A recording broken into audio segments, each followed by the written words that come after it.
My name is Saundra. I live on the west side of Chicago. The home that I live in was the building that my grandmother owned.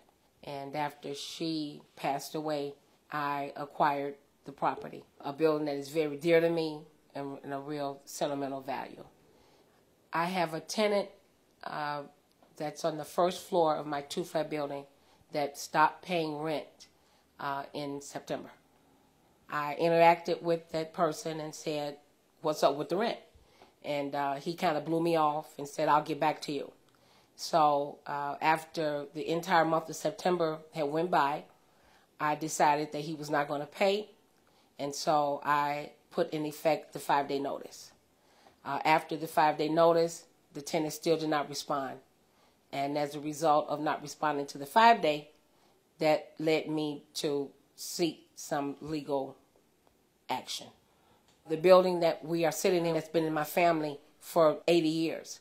So there's the emotional impact. Financially, I have a mortgage to pay.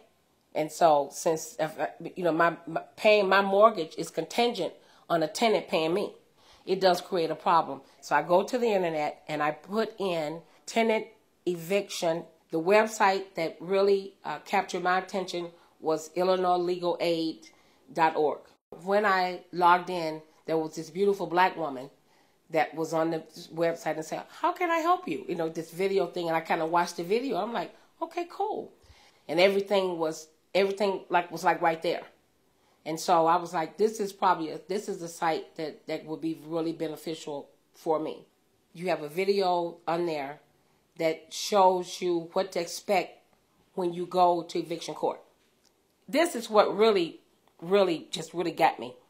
It gives me exact instructions on how to go down to the Civic Center, the Daily Center, because I live in Chicago. It tells me exactly where to go, what floor to go to, what to expect when I go there. I'm like, oh, quit playing with me. I also downloaded the instructions.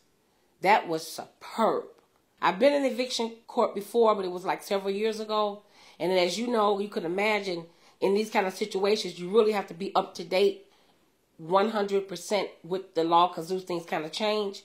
And so I was totally impressed with the video that was on there, what to expect when I went to the Daily Center, read the instructions. So that was like excellent. Well, what if I don't have the money for this? I mean, obviously, if I'm missing 3 months of rent, I don't have $500 to go file a case for it. And so I went into the answer question and put in like, what if I don't have money? Immediately, screen comes up that said how to file and have fees waived. And so this was perfect for me. I put in information, and what they did, that they asked me questions, and so I would just like answer a question and stuff, and then when I got to the end, the form was complete. I'm like, yes. The website is what we call, in my vernacular, the bomb. I highly recommend the Illinois Legal Aid website for any legal issues that you are facing. The website they're dependable, resourceful. All of your questions, everything that you may need to know, you will definitely for sure find the answers on their website.